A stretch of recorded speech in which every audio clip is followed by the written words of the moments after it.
Hi there, I'm Kelsey Misbrenner, Managing Editor of Solar Power World magazine, and I'm coming at you with another episode of Contractor's Corner for May. This year is moving right along. So one of the things top of mind this month, for me at least, is the supply chain crisis. We've been reporting on it for a few months now, maybe longer. And I didn't really feel the crunch in my own life. I know the solar industry has been struggling big time trying to get supplies, and a lot of other industries. And when I ended up needing a new car this month, I was right there with everybody else. I could not believe how near impossible it was to find a vehicle that is not marked up like crazy right now. Ended up going with a lease option because I could not bring myself to buy another combustion engine for the next 15 or so years. So I'm really hoping after the lease is up, there will be a plethora of affordable hybrid and EVs available, because right now, I think a lot of people want hybrid cars because of the gas prices. So it's just all of these factors interconnected made it a very bad time to need a new car. But just really, really hoping that the options are better in a few years. Same with induction stovetops. I am really interested in getting one of those, but they are also very expensive right now. So I'm just hoping all of these things become much more affordable to the average home owner in the next couple of years, so that we can really do our part without breaking the bank. So that's my little tidbit for this month. Some other stuff happening in the solar space. Florida was waiting on a very big decision with the net metering bill on Governor Ron DeSantis' desk. He really shocked the industry and decided to veto the bill, saying that Floridians are already feeling the high inflation and gas prices and everything else. So he did not want to add to that burden with fees for solar customers. So that was one good thing, as we wait for the Department of Commerce to issue their preliminary decision on the anti-dumping case that was brought to them by Oxen Solar. In the news over there, a couple of governors have come forward and asked the Department of Commerce to move quickly on a decision there, because the solar industry has clearly told those governors that the uncertainty is making business very hard. So far, Governor Gavin Newsom wrote a letter to the Department of Commerce, and then the governor of Indiana also wrote a letter. And so some Midwest representation there. It was cool. I'm taping this in the beginning of May, so by the time of release, there may be even more governors stepping forward. I'm sure the industry advocates are working hard to get these governors to comment on this case. So those are the big top line issues right now. Otherwise, we at Solar Power World are working on our O&M issue that's coming out in May. And we've got a special section devoted to O&M of mostly large scale solar sites. So everything from the best solar cleaning devices to how to repower sites that have gone down, and when to call in a specialized O&M crew. So that's what we have been working on. And of course, by the time this is published, we will have closed will be soon to close the Top Solar Contractors application and get to work on that issue. And so, again, that's one of our huge efforts throughout the year. Kelly, our editor-in-chief, takes the lead on that, and she does a great job. So keep a lookout. We will be publishing that issue in July and the full list. And thank you to everyone who applied this year. So moving forward into our interview this month, we've got a little bit of a different interviewee happening this month. It is not a contractor, but it is very applicable to the solar market, especially utility scale solar. This month, we'll be talking with some folks from IREC and from the University of Central Florida. They're here to talk to us about a very important issue in the industry, which is increasing the availability of apprenticeships. Now, other industries like obviously plumbing, electrical, have very well established apprenticeship programs, but the solar industry does not yet. And that is one huge pipeline for jobs and to help with the labor shortage that we're also experiencing. So some forward-thinking people in certain states have went ahead and set up apprenticeship programs because their states do allow it. So we will just get filled in on the importance of pushing these programs and the importance of being recognized by the Department of Labor officially. Solar is a well-paying, growing job. So having apprenticeships in this field is just crucial. So that is what we have coming up. And I hope you enjoy this month's conversation and maybe learn some things about how to get this started in your community or the area that you work in.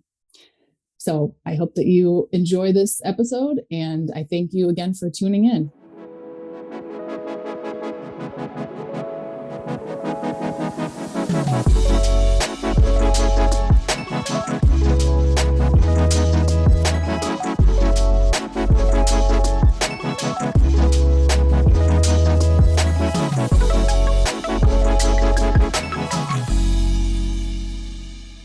Hey, everybody. I am here with some special guests today. I'm with Richard Lawrence. He is the program director at IREC, and Colleen Kettles, who is director of workforce and business development at the University of Central Florida.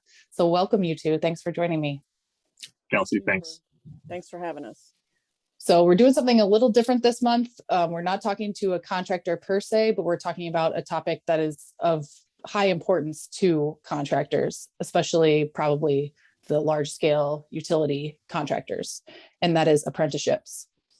So I kind of just want to start off by learning what are the basics about apprenticeships and also registered apprenticeships, and why is it important to the solar industry?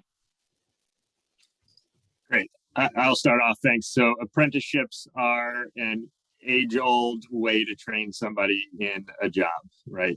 It is apprenticeship involves where somebody who has experience doing a job, it trains another person in an on-the-job environment.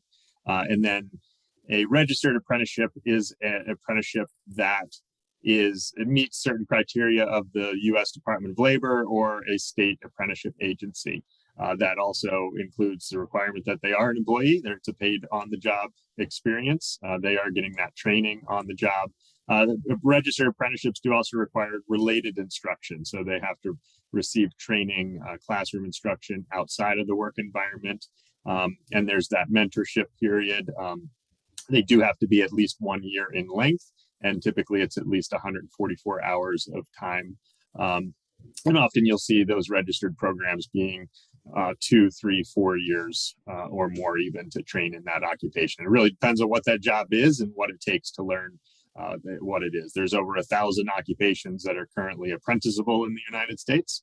And so there's lots of different options for doing that. Obviously, there's a few in the solar industry we're looking at. And, we think there's a lot of opportunity for this model to be used in the industry.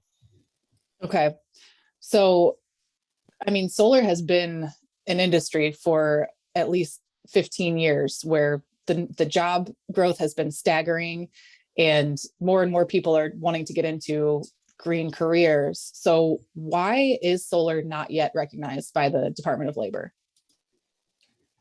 I'll start with that one, then I'll let Colleen talk about what they've been able to do there in Florida. To get any industry to be able to have a registered apprenticeship, the first is that the occupation needs to be recognized as apprenticeable. While the occupation of the solar installer in particular is one occupation there, is not yet recognized as apprenticeable. There are others in the industry that that are certainly electricians. A lot of people are familiar with, and that's one of the largest apprenticeship programs in the country. There's other job roles as well that are apprenticeable, like project manager as well. So there's opportunities to use that across the industry. But right now, solar installer is not recognized. We are working to change that, but there are other ways. People can train their electricians. They can train towards the solar installer using other occupations, such as a laborer or another, like a home performance technician. There's some other categories that could work too. And Colleen, if you want to talk about getting solar installer in, so nationally, we're not able to register. It's not recognized nationally, but in Florida, they were able to get it recognized there. Yeah, so Florida is fortunate in that we are one of the states that can register an apprenticeship program with the Department of Labor. So our apprenticeship program was approved in February of this year, and we've been working on it since about, I would say, October of last year. And as Richard said, solar for ages has not been apprenticeable. I mean, I started working in the industry very early on in the 80s when we had solar thermal. And even then, the Department of Labor said it was not an apprenticeable trade. And so we were able to get our Florida Department of Education, which is our apprenticeship agency for Florida, to approve the solar apprentice. It's the solar energy technician is the name of the apprenticeship. It is 2 occupational codes blended into a single apprenticeship program. So we took the solar thermal as well as the PV installer under the ONET codes, which is the Department of Labor database of all occupational titles. And we blended that into a single 2-year apprenticeship program. As Richard said, 144 hours a year of classroom instruction, 2,000 hours a year of on-the-job training. And I think we were very fortunate in that Florida has a solar contractor license that includes both thermal and PV. And I think they recognize that as something that the apprenticeship could strive for. And so we made the case that it was certainly apprenticeable, at least in Florida. Okay. And Richard, you contributed a story to our website about this topic, and something that stood out to me in that story was that in Florida, the union worked with Colleen, your organization, to get this solar technician apprenticeship started. Now, in the solar industry, there's typically some friction between unions and solar installers. So it kind of tell me more about how that partnership worked out in Florida. Yeah, so in Florida, the Central Florida IBEW runs their Joint Apprenticeship Training Committee, and Jim Sullivan, who has led that program for decades, was very familiar with the training that the Solar Energy Center does. He was actually part of the solar training network, solar instructor training network that IREC hosted for many, many years. And so he was very supportive of solar. They include solar instruction in their electrical apprenticeship program. And so when we decided to start looking into setting up the program, we invited Jim to participate, and he was gung-ho. And so I think we were very, very fortunate just to have someone who recognized the value of having a singular solar apprenticeship program outside of the electrical trade.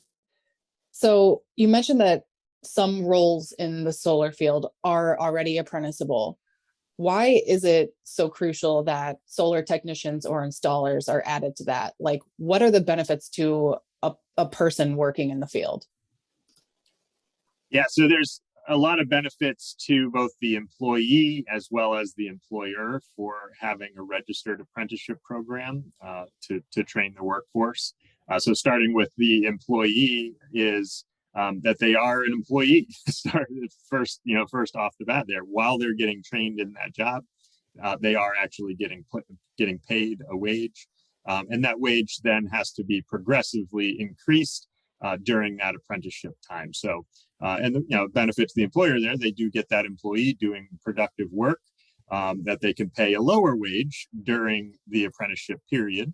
And that again builds as they increase their training and knowledge and skills. The employee benefits by a greater wage, and the employer benefits by obviously having a more skilled employee. The employer benefits carry on with that skilled person to have lower safety or higher safety performance, to be more productive and be a more efficient use of their time, and also to be much more dedicated, have lower turnover with that as well, because they see that the company has committed to them and committed to their training and really wants to grow together. And so you tend to see a lot higher increased in or lower turnover with people that have gone through apprenticeship programs. There's a study that we reference in the article that was done a few years ago, but by the Construction Industry Institute, and they found that employers who participate in these types of programs can see a net investment return on that investment of between $1.30 and $3 for every dollar that they put into training.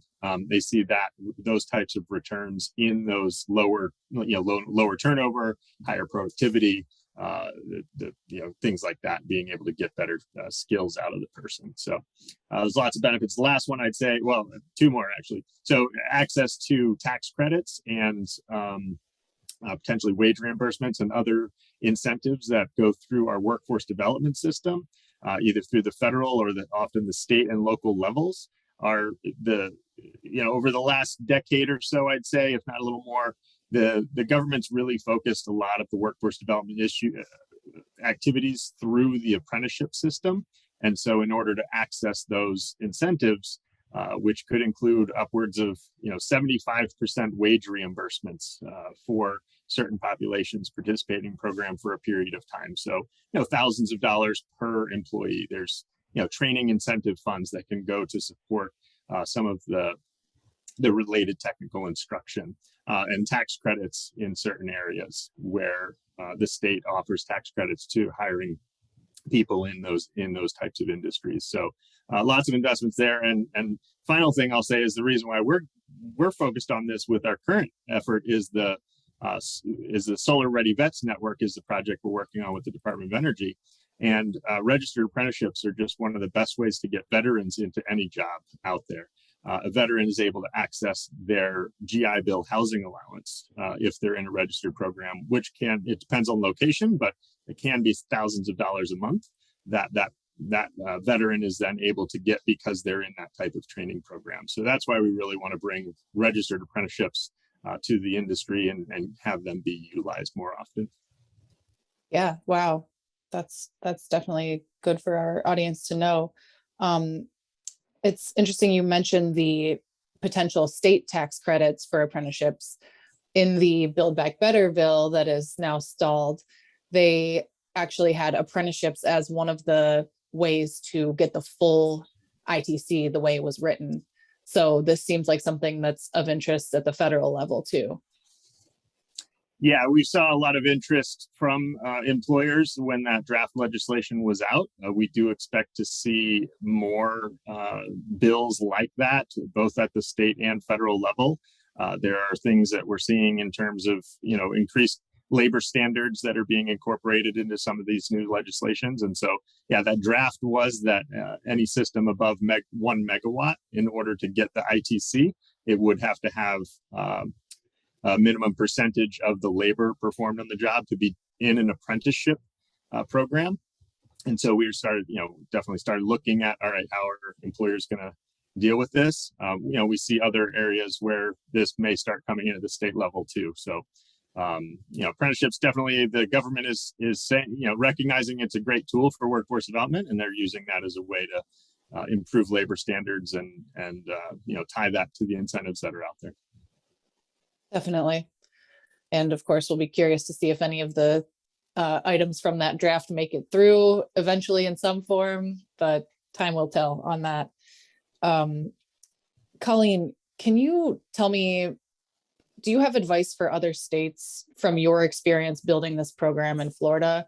I'm sure there's other states that are able to create such programs. So what would you say for them? Yeah, I think Richard referenced in his article how many states there are that are self-approving apprenticeship program administrators. I guess the apprenticeship programs are really employer driven, and so I think the first step is to, not for an educational provider like the Florida Solar Energy Center, to try and set up an apprenticeship program of their making in isolation, that you actually get the employers involved and get them to identify what their needs are.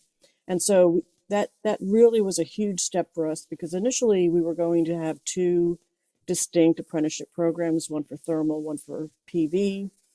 But they said, no, our crews do it all. If we put in a solar pool heater, that same person the next day might be putting in a PV system. And that's the same way our solar contractor license works. So definitely employer engagement is number one. The other is to engage with the educational providers in your community. Oftentimes it's actually the K-12 system that can provide the related technical instruction without the employer or the apprentice having to pay the tuition.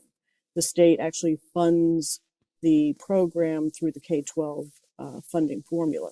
It's different at the state and community college level, where they charge tuition, but they also can undertake an apprenticeship program. And I believe we do have a couple of community colleges around the country that have started an apprenticeship program, maybe back in the 90s, but they're no longer being offered. So employer engagement, educational provider engagement, and get with your apprenticeship training representative.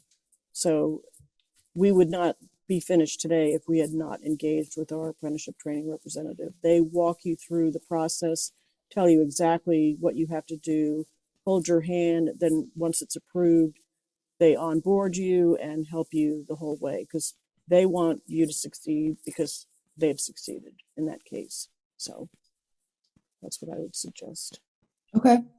And when did you guys start this program? You said just got approved this year.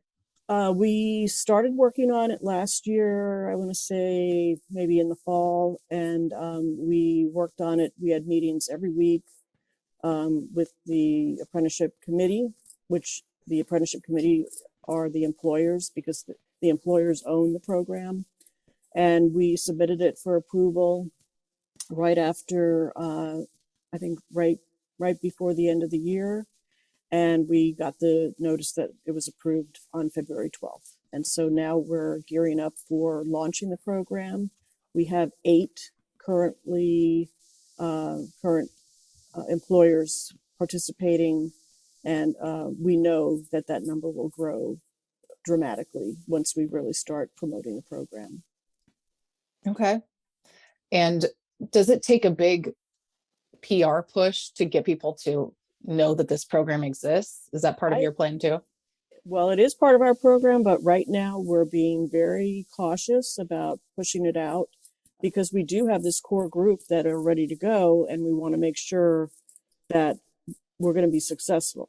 And so we're going to be doing the first cohort with this small group of employers and see how it goes, tweak it, and hopefully then open it up to anybody that wants to participate. Okay, great. Yeah. So still early days. Yes. Okay. All right. Richard, what is the road ahead for actually getting this nationally recognized? Sure. So the key piece with apprenticeships in the construction trades is that we do need to have consensus with all the stakeholders, which includes the independent contractors associations, it includes the union shops, and then obviously the employers. And so there's definitely questions as we look at the solar installer as an occupation as to what is the scope of that. It's definitely a different job role on a utility scale job than it is on a residential scale system. And so there's there's definitely some questions in terms of what does this look like if you're trying to train someone in this job and they would have the same credential, whether they work for this company over here doing this type of work, or this type of company in another state doing another type of work. So we want to make sure that that consensus is reached. So we're doing a lot of outreach to the industry, to the unions, and trying to come together on some agreement there. So answering those questions about the scope of the occupation, and then we start to get into some details around how much, what type of training then is involved at different stages and how long it will last. There's various questions like that. Some of the key reasons as well why we're looking at this as a separate apprenticeship is the need to move quickly. And some of the other apprenticeship programs, some of the challenges that employers have faced with, for instance, electricians, is that it's a 4 or 5 year program sometimes, and the ratios are 1-to-1 person. So you have one trained person, and there's some differences in different areas, but generally it's that 1-to-1 mentoring ratio. And so it takes 4 years to train that next person to train the next person. And so that is not going to meet the growth demands that the industry has. If we want to meet the administration's goals of 100% clean energy power grid, that is going to require almost a quadrupling of the workforce within this next 10 years. And so you can't do that with a 1-to-1 ratio of a 4-year time frame. And so we're looking, the industry does need some solutions to be able to, not shortcut the training, not short shift the training, but to train somebody in the role that they're doing adequately, and to do it with, a process that's going to be able to move faster and train more people than the current electrician system does. Okay, that makes sense. So after you get with that roundtable of people, then you would submit to the Department of Labor your design for the program? Yeah, there are other options to, like I said, there's some other occupations that may make sense to register it under. That would be an easier process because that occupation is already approved. So there's some, like particularly in the home level, there's the home performance laborer, which is somebody that often does sort of weatherization or insulation type work, but could be modified to do more of a construction assistance. But problem, I think, as you get into electrical, is the electrical trades tend to then be those longer programs. And so it's where's the line in the electrical work. Different places have set that line in different areas. Some states like Florida have a license that is theirs is a separate contractor license that they can do all the electrical work. There's others where it's a limited electrical license, and they're also, again, recognized as an electrician role. And those programs have been able to train, in a 2-year time frame, both in either for focusing on residential, having a residential wireman job occupation class, or a different type of technician that is allowed to do some electrical work. So It's possible. There's some other examples out there. Yeah. So in addition to veterans, are you guys talking about how you can make these apprenticeships available to a more diverse set of apprentices? Yeah, absolutely. And veterans are sort of what's brought us to this, because we have a project through the Department of Energy to get more veterans into the industry. And it's recognized that apprenticeships are a great way to get veterans into any industry. But any program would not be limited or have a focus necessarily on veterans. That's another benefit that I mentioned or didn't mention, is actually does help to increase diversity. So being a registered program, one of the criteria of that is you do have to have various diversity goals, and you have to be non-discriminatory in all of your practices there. So it does help force that in some ways. And so we certainly see apprenticeships as a great way to bring a more diverse group. It provides that training while they're on the job. It helps to eliminate some of that barrier of, for instance, having to get a degree and put up a lot of money before actually being employed.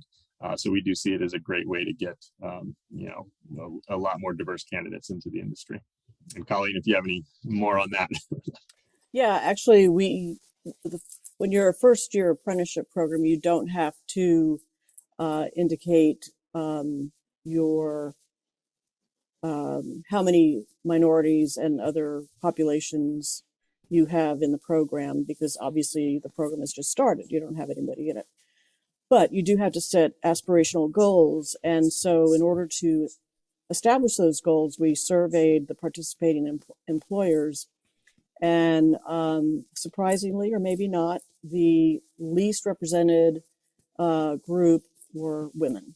And so we are doing well with minorities and youth, but we have 0 women that would be eligible for the apprenticeship program currently working in the industry. So we do have a woman-owned company as one of the participating employers, and so and all of our employers expressed a desire to see more women in the industry. So, but yeah, as Richard said, you do have to establish goals, and you will be measured on your success and whether or not you've achieved those goals. Yeah, unfortunately, not surprising, Colleen, but I mean, programs like this, every little thing helps to bring more people in, for sure. All right, any other thoughts on apprenticeships and the solar industry and why they need to be good friends? I just wanted to make one comment about, the overall benefits of the apprenticeship program, and it really ultimately is consumer protection. One of the projects that I worked on early on was a consumer protection project that DOE funded, and we learned that the trades that were licensed to install solar were doing the worst job of all, because there was no solar license at the time. It was a new industry, and so the electrical at the time it was really more solar thermal. So the trades that were licensed and authorized by the local authorities having jurisdiction to pull a permit, they did not know what they were doing. It was new to them, but the people that were in the solar industry that were practicing and learned from each other, they were doing a good job, and that's really what pushed for the creation of a solar contractor license. But the value of the training and having someone with credentials doing the work is that your warranty on your system equipment is not going to be any good if it's not installed properly. And so having an apprenticeship program where the industry specifies what training is needed, there's rigorous on-the-job training required, that ultimately is going to benefit the consumer, whether it's a homeowner, a business, regardless. It's really going to make sure that that system is installed properly and that investment is protected. So that's one of the other benefits of an apprenticeship. That makes sense too. Anything else, Richard? Yeah. So there's certainly some misconceptions about apprenticeships. It's very much been the most successful apprenticeships have been like union apprenticeships over the years, but there's really a push to bring those to new occupations, to new industries, new trades. They're growing in the medical industry. You have in the manufacturing and other trades. And so in business professions as well, there's lots of opportunity. Really is employer driven, as Colleen said, and there's a variety of options for running programs too. An employer can sponsor the program themselves, can deliver all the own related training themselves as well. As we've seen as Solar Power World's presented on with Revision Energy, with electrician programs up in the Northeast. So it's possible to do it themselves. It's possible to partner with an educational institution that may be the sponsor, or a community-based association. There's lots of options, and that's one thing I want to let people know. We did talk about we're continuing to work with the industry to move these forward. We're looking for participants. We have a link in the article on the site to a survey. So if you're interested in learning about this, if you're interested in participating in this consensus process, I can give you a shortened link here is bit.ly/solar-apprenticeships. So just a shortened link, bit.ly/solar-apprenticeships, and that'll take you to the to our survey. Get a little information about how much you might be interested in this, what types of job roles you're hiring for, and so we can include you in the process going forward. We really like to get some more people, unions, non-unions, anybody involved that wants to train their workforce.